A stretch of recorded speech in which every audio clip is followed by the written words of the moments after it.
안녕하세요. 우리 주님 예수 그리스도의 은혜와 평강이 여러분들과 함께 하시기를 기원합니다.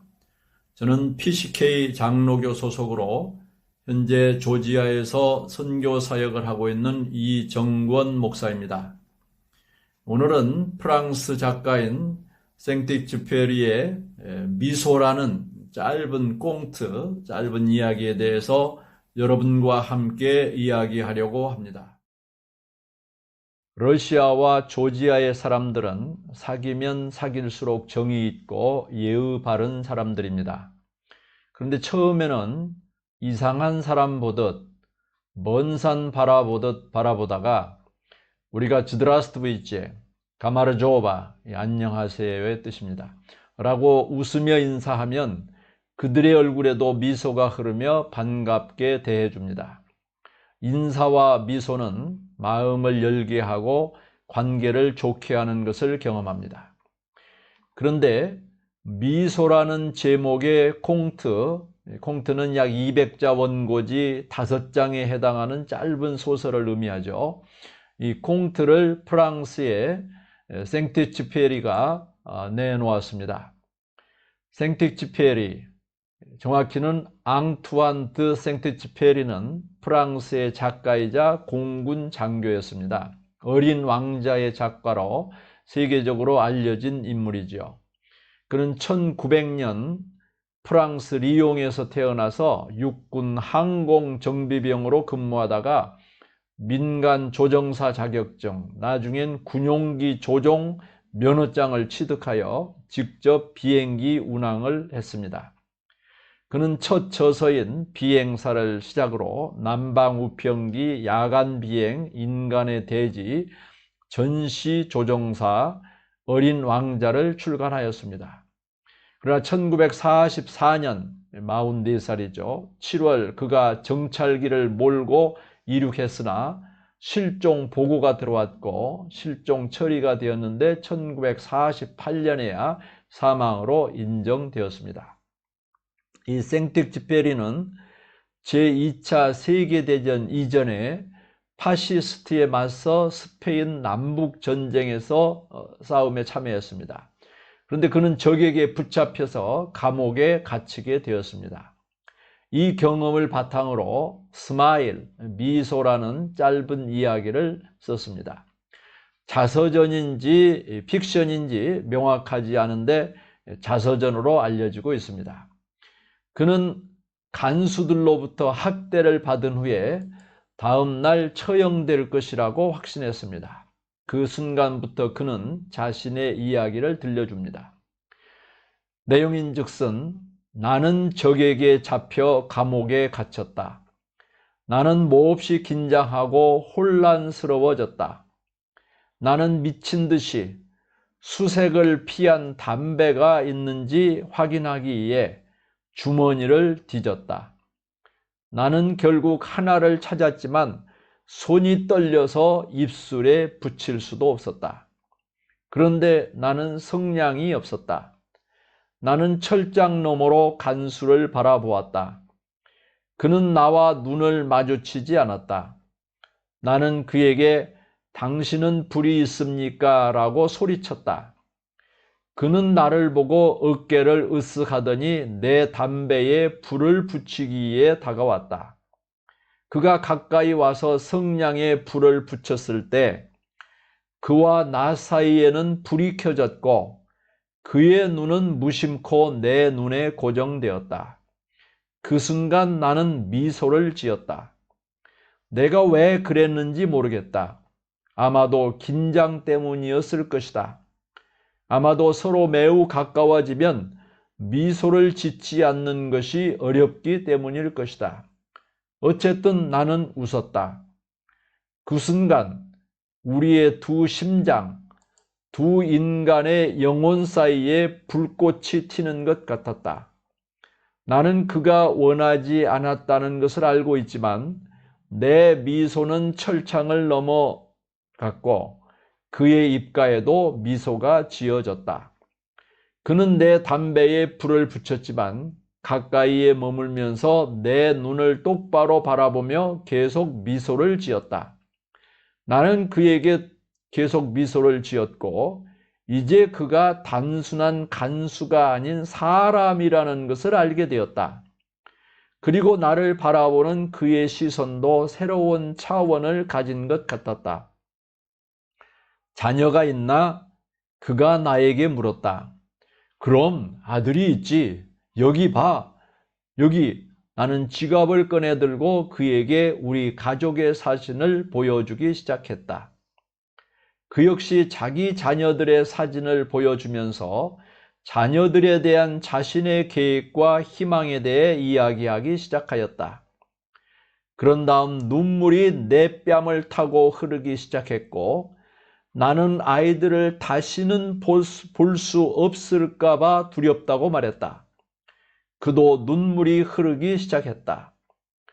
갑자기 그는 다른 말 없이 내 감방에 문을 열고 조용히 나를 데리고 나갔다. 감옥 밖으로 조용히 뒷길로 나가 마을 밖으로 그곳 마을 변두리에서 그는 나를 풀어주었다. 그리고 아무 말 없이 마을 쪽으로 돌아섰다. 미소가 내 생명을 구했다. 이렇게 간단한 이야기입니다. 이 글을 읽고 저는 몇 가지를 느꼈습니다. 첫째는 인간 관계의 중요성을 느꼈습니다. 간수와 포로, 적 대 적으로서 얼굴도 안 보고 대화도 없는 3인칭의 관계로는 아무 일도 일어나지 않았을 것입니다. 그런데 포로는 간수를 불렀고 간수는 응답하여 2인칭의 관계가 되어 이제는 너와 나의 관계, 당신과 나의 관계가 되어 얼굴을 보며 대화를 하였고 더 깊은 마음과 영혼의 교제가 있게 되었습니다. 김춘수 시인의 꽃이 생각납니다. 내가 그의 이름을 불러주기 전에는 그는 다만 하나의 몸짓에 지나지 않았다. 내가 그의 이름을 불러주었을 때 그는 나에게로 와서 꽃이 되었다. 작가 생텍쥐페리도 말합니다. 고립된 개인은 존재하지 않는다. 슬픈 자는 타인을 슬프게 한다. 그리고 마음으로 보아야 분명하게 볼 수 있을 거야. 정말 중요한 것은 눈에 보이지 않거든. 이런 말을 했습니다. 그러면서 이런 생각이 더 들었습니다. 많은 사람들은 우리를 사랑하고 구원해 주시기 위해 오신 예수님을 3인칭으로 관계하고 있지는 않은가? 많은 사람들이 속히 예수님을 2인칭으로 만나서 대화하고 교제했으면 좋겠다는 생각을 합니다. 왜냐하면 하나님이 세상을 이처럼 사랑하사 독생자를 주셨으니 이는 저를 믿는 자마다 멸망치 않고 영생을 얻게 하려 하심이니라. 또 예수께서 가라사대 내가 곧 길이요 진리요 생명이니 나로 말미암지 않고는 아버지께로 올 자가 없느니라. 영접하는 자 곧 그 이름을 믿는 자들에게는 하나님의 자녀가 되는 권세를 주셨다고 했습니다. 그리고 볼지어다 내가 문 밖에 서서 두드리노니 누구든지 내 음성을 듣고 문을 열면 내가 그에게로 들어가 그로 더불어 먹고 그는 나로 더불어 먹으리라. 사람들이 예수님을 3인칭으로 대하는데 이제 문을 노크할 때에 들어와서 2인칭으로 만나서 교제하기를 원하시고 계시고 우리는 예수님을 2인칭으로 만나 교제하면 놀라운 일이 일어나게 될 것입니다. 둘째는 이 미소라는 이야기 속에서 생명과 은혜를 나누는 관계라는 것을 생각해 보았습니다. 짧고 간단한 얘기지만 이 속에는 크고 대단한 일이 있는 것을 보았습니다. 내일이면 죽을 수밖에 없는 포로는 생명을 구하게 되고 포로의 생명을 구해주는 간수는 어쩌면 자기의 생명이 대신 죽을 수도 있는 그 살리는 행위를 합니다. 한 사람은 은혜를 베풀고 한 사람은 은혜를 받고 한 사람은 죽을 생명이 살게 되고 한 사람은 타인을 살려주었지만 자기 생명을 담보하는 관계입니다. 이를 보며 역시 예수님의 십자가가 생각이 났습니다. 자기 몸을 십자가에 죽게 하셔서 인간들의 죄를 용서해 주시는 예수님, 그 은혜로 믿는 자들에게 구원을 주시는 예수님이 생각이 났습니다. 너희가 그 은혜를 인하여 믿음으로 말미암아 구원을 얻었나니 이것이 너희에게서 난 것이 아니요 하나님의 선물이라. 우리가 받은 구원은 하나님의 은혜로 주신 것이다. 또 내가 진실로 진실로 너희에게 이르노니 내 말을 듣고 또 나 보내신 이를 믿는 자는 영생을 얻었고 심판에 이르지 아니하나니 사망에서 생명으로 옮겼느니라. 예수님이 대신 죽으심으로 우리는 사망에서 생명으로 옮긴 것이 더 깊이 생각이 되었습니다. 셋째는 자녀에 대한 아버지의 마음, 부모님의 마음입니다. 포로와 간수의 이야기의 주제는 아들이었습니다. 자녀이었습니다. 마음과 영혼이 동감되고 눈물의 교제가 되게 하는 것은 자녀를 사랑하는 부모의 마음입니다. 자녀들을 사랑하는 부모님의 마음이 순수하게 표현되어 있습니다. 저는 여기서 성경의 아버지와 아들 이야기가 생각이 났습니다. 집 나간 아들, 곧 탕자를 말하죠. 탕자가 돌아오기를 기다리는 아버지는 아직도 거리가 먼데 돌아오는 아들을 보고 측은히 여겨 달려가 목을 안고 입을 맞추고 종들에게 명하여 제일 좋은 옷을 입히고 손에 가락지를 끼우고 발에 신을 신기라. 그리고 살진 송아지를 잡으라고 합니다. 이것이 아버지의 마음이고 하나님 아버지의 마음입니다. 집 나간 탕자들, 수고하고 무거운 짐진 자들을 기다리며 언제든지 돌아오면 환영하고 기뻐하고 잔치하시는 하나님 아버지가 생각납니다. 그 아버지는 자식에게 좋은 것으로 주고 싶어 하십니다. 너희 중에 누가 아들이 떡을 달라 하면 돌을 주며 생선을 달라 하면 뱀을 줄 사람이 있겠느냐? 너희가 악한 자라도 좋은 것으로 자식에게 줄 알거든 하물며 하늘에 계신 너희 아버지께서 구하는 자에게 좋은 것으로 주시지 않겠느냐. 여인이 어찌 그 젖 먹는 자식을 잊겠으며 자기 태에서 난 아들을 긍휼히 여기지 않겠느냐. 그들은 혹시 잊을지라도 나는 너를 잊지 아니할 것이라. 부모님의 마음은 동서고금을 통해 같은 것 같습니다. 하나님의 마음도 어제나 오늘이라 영원토록 똑같음을 느낍니다.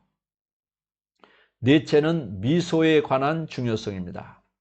미소, 웃음은 그에 관한 명언으로 대체하겠습니다. 여러분 구글이나 네이버나 어디에 보면 이 나오는데 찾는 수고를 덜기 위해서 제가 몇 개 찾은 것을 읽어드리겠습니다. 보통 사람은 남을 보고 웃지만 꿈이 있는 사람은 꿈을 보고 웃는다. 행복하기 때문에 웃는 것이 아니라 웃기 때문에 행복해지는 것이다. 사람은 함께 웃을 때 서로 가까워지는 것을 느낀다. 미소는 전염된다. 이는 당신의 건강에 좋다. 웃음은 만국 공통의 언어다. 당신은 웃을 때 가장 아름답다. 웃음은 사람들에게 다가가기 위한 가장 쉽고도 진지한 노력이다. 웃음은 살 수도 없고 빌릴 수도 도둑질할 수도 없는 귀한 것이다. 웃음보다 더 좋은 습관은 없다. 폭소가 터져 나오려 할 때면 언제나 문을 활짝 열고 환대하라. 만일 이 세상이 눈물의 골짜기라면 미소는 거기에 뜨는 무지개다. 성인이 하루 15번만 웃고 살면 병원의 환자들이 반으로 줄 것이다. 웃음은 참을 수 없는 슬픔을 참을 수 있는 희망으로 바꾸어 놓는다. 웃음은 능력이고 활력이다. 웃는 사람은 주변을 행복하게 만든다. 왜 웃지 않는가? 나는 밤낮으로 무거운 긴장감에 시달려야 했다. 하지만 만일 내가 웃지 않았다면 나는 이미 죽었을 것이다. 웃음을 잃지 않고 최선을 다한다면 언제나 희망은 살아있다. 그러기에 웃음은 더욱더 고귀하고 값진 것이다. 그대의 마음을 웃음과 기쁨으로 감싸라. 생명을 연장시켜 줄 것이다. 유머는 일을 유쾌하고 교제를 명랑하게, 가정을 밝게 만든다. 오늘 가장 좋게 웃는 자는 역시 최후에도 웃을 것이다. 감사합니다. 우리 주님 예수 그리스도의 은혜와 평강이 여러분들과 함께 하시기를 기원합니다.